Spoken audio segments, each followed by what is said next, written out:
Hey guys, what's up? So, today we're going to be talking about the next Legend of Zelda manga.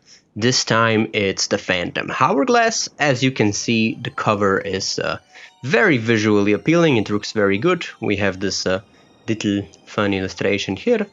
The Phantom Hourglass was released on the Nintendo DS. It featured its touchscreen mode to walk around and so on and so on. It was a fun video game, so one interesting thing about this game is that you have sort of a companion, this guy named Captain Lineback. So Link isn't going alone all the time, and also, of course, the fairy here. So we're talking about another Legend of Zelda game that has some potential for manga format.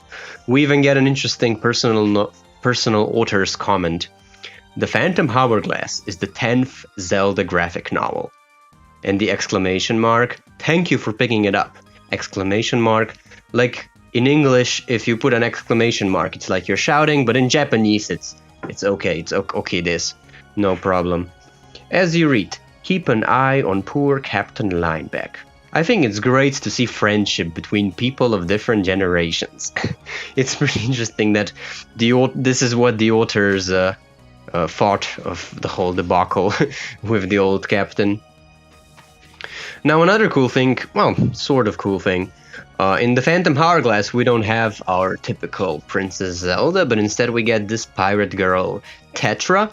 So the game starts with Link being part of her crew and, you know, he wants to go around adventuring, but he's faced with the reality that back in the days of high seas, you know, we were pretty much under the mercy of the captain, who was pretty much a dictator on that ship, and you know, he has no choice but to obey her. So when Tetra tells him to pick up a mop and scrape the deck, he doesn't really have much choice, and it adds some humor, it builds up some character development, which is kind of great, because in the original Phantom Hourglass, you pretty much just start with what happens later. So they see the ghost ship, they go on the ghost ship, and then Tetra, like, spoiler alert, oh no, in the beginning of the game, the princess, or this time Tetra, she gets kidnapped, or in this case, she actually gets turned to stone, and Link has to save her. I think it's kind of cool that they added this little paragraph to build up the relationship a little bit more.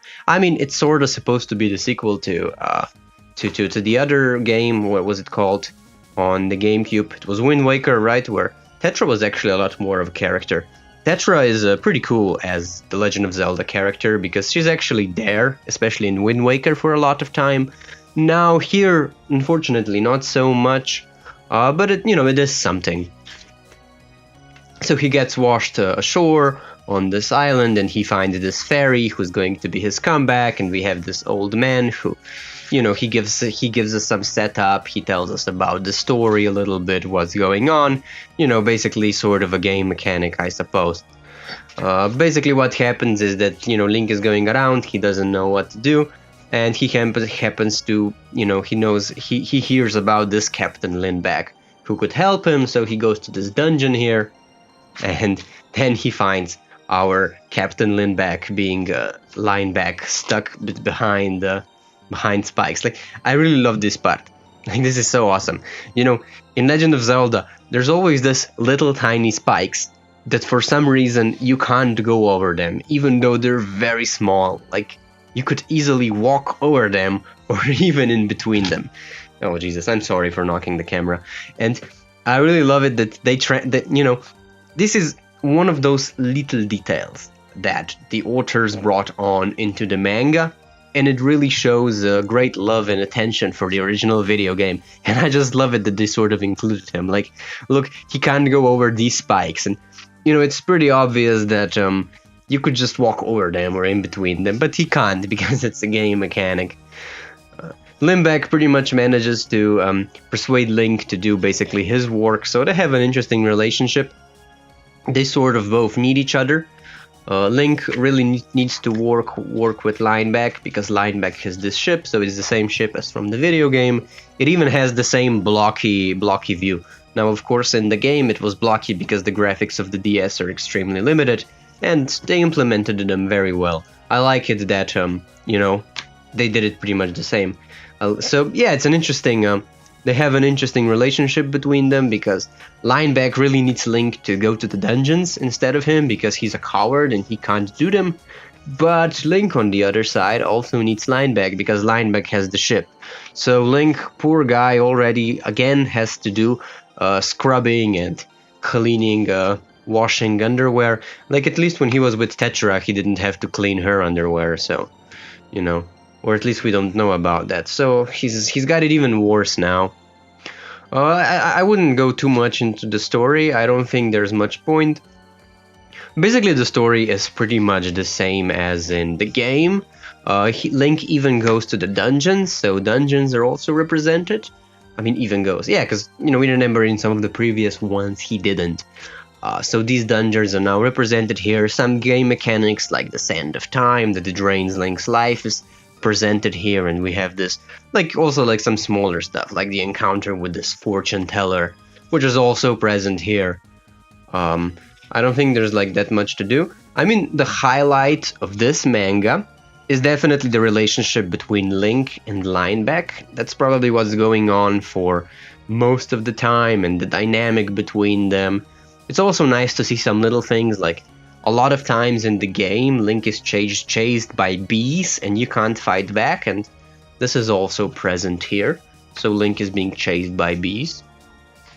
So another funny thing that I would like to mention is there is this part in the game where you need a cannon. So you go to this island where this mechanic guy is present. He can make you a cannon, and because in the game he wants an extraordinary high price at first, and of course you don't have that money. Here he actually only wants 50 rupees, but Captain Lineback is too cheap to buy it, so they also changed it here a little bit. Here is also a little funny thing, like Edo's garage point card, and it says not in the video game, so another fourth wall that they breached a little bit. One funny thing is on the DS had a mic on it, so you could use the mic as the part of the game, so you could say something into the mic and it could be registered in a video game. So another weird thing that they did in the video game is there is this part where if you want to get the cannon, you literally need to shout inside of your DS that you want the cannon. And it's pretty funny, like, you literally shout inside of your DS, please. And the cool thing is, like, in the game, the guy even makes fun of you. He says, I hope you weren't in public. You would really make a fool of yourself. So, yeah, and it's funny that, you know, this part that doesn't translate into the story at all is also present here. So Link has to shout, please, into the mic very loudly. So, you know, it's these little details that were incorporated into the manga, which I am really grateful for. I mean, the most of the parts is very similar as it was in the video game. It's fairly faithfully represented. There's some stuff going on with the story. In the end, we have the meeting with the ghost ship. You know, it's there are some slight changes, but there are some slight changes compared to the game. But in general, it's being represented very faithfully. The art style is pretty much the same as it was in the manga. It's beautiful. It looks very nice. We have this moment where, you know, Zelda shows herself, very iconic moment, and stuff like that. I don't think I have much more to comment. We also have some other characters present, some funny moments. The highlight is definitely on the the highlight is definitely on the relationship dynamic between the characters, because there isn't that much of a story. The story could basically be summed up in, you know, Link is with Tetra, Tetra gets kidnapped, Link needs to save Tetra, you know, Link needs to work with Lineback to save Tetra, Link saves Tetra. That's basically the story. The story itself is pretty not very original, while on the other side, definitely the highlights are, you know, the dynamic, the interesting dynamic between the interesting characters. I mean, of course, definitely the biggest value of this manga is, you know, if you actually played the video game and, you know, you're already attached to it in that way, it doesn't really stand up on its own all that well. I would still say that it's interesting, but definitely as a Legend of Zelda adaptation, it's pretty cool.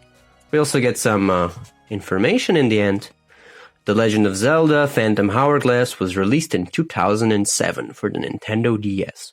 Utilizing the Nintendo DS platform, the game takes advantage of the stylus interface and 3D cel-shaded graphics to bring players into the game world. Winners of several awards. Legend of Zelda Phantom Hourglass has sold over 4 million copies. Yeah, it was pretty popular. Definitely one of the must-play video games for the Nintendo DS. Of course, the sequel, Spirit Tracks, was actually, in my opinion, even a little bit. I mean, as far as the gameplay goes, it was definitely a strong improvement. But I don't think that we have the manga yet. We're still waiting for it.